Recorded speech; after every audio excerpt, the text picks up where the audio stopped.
आगे बढ़ते हैं, विधानसभा उपचुनावों का घमासान और क्योंकि चुनाव प्रचार का आज अंतिम दिन है और ऐसे में आज शाम को चुनाव प्रचार का शोर थम जाएगा। ऐसे में दिग्गजों ने संभाली है प्रचार की कमान। अंतिम दिन प्रदेश की 7 सीटों पर क्योंकि 13 नवंबर को मतदान है। झुंझुनू, दौसा, रामगढ़, देवली, उनियारा, खिवसर, सलूंबर और 84 सीटों पर उपचुनावों का घमासान।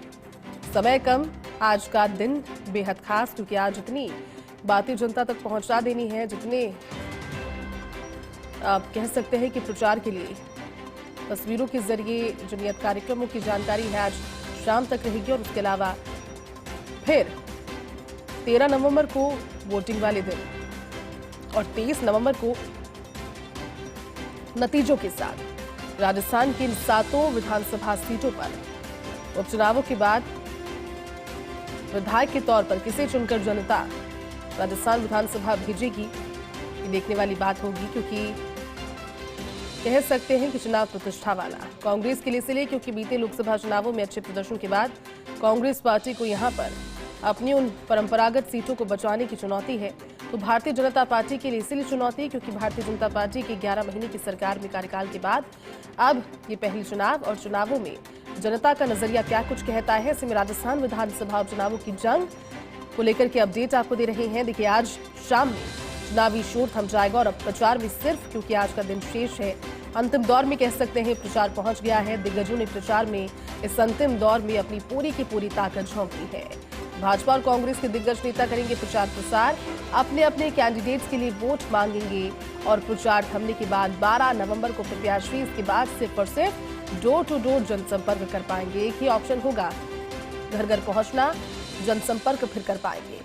13 नवंबर प्रदेश की 7 सीटों पर मतदान का दिन। ज्यादा बातचीत के लिए हमारे साथ सहयोगी दिनेश जांगी इस समय जुड़े हैं। दिनेश, बेहद खास और रोचक मोड़ पर ये चुनाव पहुंच गए हैं। अब बहुत सारी कोशिशें 7 सीटों पर सभी दलों की ओर से, सभी प्रत्याशियों की ओर से नजर आ रही है, लेकिन आज अंतिम दिन प्रचार का और आज पूरी की पूरी ताकत झोंकेंगे सभी दल अपने प्रचार में। क्या जानकारी दिनेश, क्योंकि आज शाम से उसके बाद सिर्फ और सिर्फ डोर टू डोर का ऑप्शन होगा। जी बिल्कुल काफी अहम चुनाव थे क्योंकि राजस्थान में लंबे समय बाद एक साथ 7 सीटों पर उपचुनाव यहाँ पर थे, लेकिन आज शाम को 5 बजे चुनावी शोर थम जाएगा और उसके बाद कल का एक दिन शेष रहेगा और सिर्फ प्रत्याशी का डोर टू डोर है वो जनसंपर्क कर सकेंगे और परसों मतदान का दिन है और उसके बाद जो नतीजे हैं वो यहाँ पर आएंगे। नतीजों में काफी यहाँ पर गैप रखा गया है, तो 7 सीटों पर दिवाली के बाद खास तौर से 2 नवंबर के बाद काफी कह सकते हैं कि वो हल्ला देखा गया। उससे पहले चुनाव पूरी तरह से शांत था, लेकिन दोनों ही पार्टियों के दिग्गज ने 2 नवंबर के बाद ताबड़तोड़ यहाँ पर सभाएं करी और कांग्रेस पार्टी के पक्ष में और नेताओं ने तो बीजेपी के नेताओं ने अपनी पार्टी के पक्ष में मतदान की अपील यहाँ पर करी।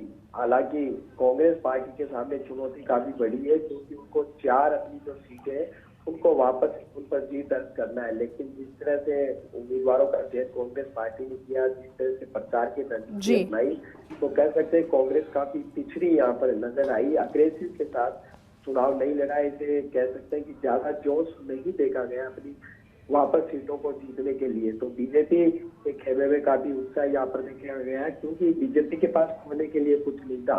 एक नंबर सीट उनके पास थी, लेकिन जिस तरह उन्होंने चुनाव लड़ा, राजस्थान में भाजपा की सरकार है, तो बीजेपी इस उपचुनाव में है काफी फायदे में रह सकती है, ऐसा यहाँ पर लगता है। लेकिन एक तल्ख बयानबाजी काफी हुई। सबसे बड़ी बात यह है कि मारने पीटने, पाकिस्तान जिंदाबाद, ढाई गिरा चोर, इस तरह की बयानबाजी यहाँ पर हुई जो नहीं होनी चाहिए। कह सकते हैं कि दोनों ही पक्षों से, लेकिन सबकी नजरें जो हॉट सीटें हैं खिवसर, झुंझुनू और दौसा, इन 3 सीटों पर सबकी नजरें टिकी हुई है कि इन यहाँ पर जिस तरह किरोड़ी मीणा के भाई है वो चुनाव जीतते हैं या नहीं, सांसद अनिल तोड़ा के बेटे चुनाव जीतते हैं या नहीं, और हनुमान बेनीवाल की पत्नी, क्योंकि चुनाव भले ही उनके परिवार के सदस्य लड़ रहे थे, लेकिन चेहरा वो खुद ही आगे करके अपने को जनता के बीच में रखकर वोट मांग रहे थे। तो इन 3 और सीटों पर सबकी नजरें रहेगी। इसके अलावा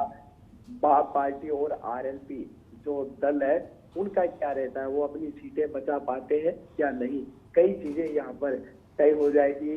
भजन लाल सरकार के अब तक के कामकाज पर मोहर लग जाएगी। ये जो उपचुनाव सीटों का रिजल्ट आएगा जी। तो आज चुनावी शोर है वो यहाँ पर थम जाएगा और उसके बाद है नतीजे आएंगे। तो सभी जिस तरह, हालांकि दिवाली से पहले इलेक्शन कमीशन ने चुनाव कार्यक्रम घोषित जी। किया था और इतना ज्यादा चुनाव प्रचार है वो परवान नहीं चढ़ा था, लेकिन 2 नवंबर को भाई दूज के त्योहार के समाप्ति के साथ ही जो जी। चुनाव है वो आगे यहाँ पर बढ़ा और पिछले 9 दिन से लगातार ताबड़तोड़ सभाएं, रैलियां और रोड शो है वो प्रत्याशियों ने जमकर किए, दिग्गजों के दौरे यहाँ पर देखे गए। तो आज चुनावी शोर थम जाएगा और परसों वो घड़ी आ जाएगी जब जनता किसकी किस्मत है वो ईवीएम में कैद करती है, किसको अपना समर्थन देती है।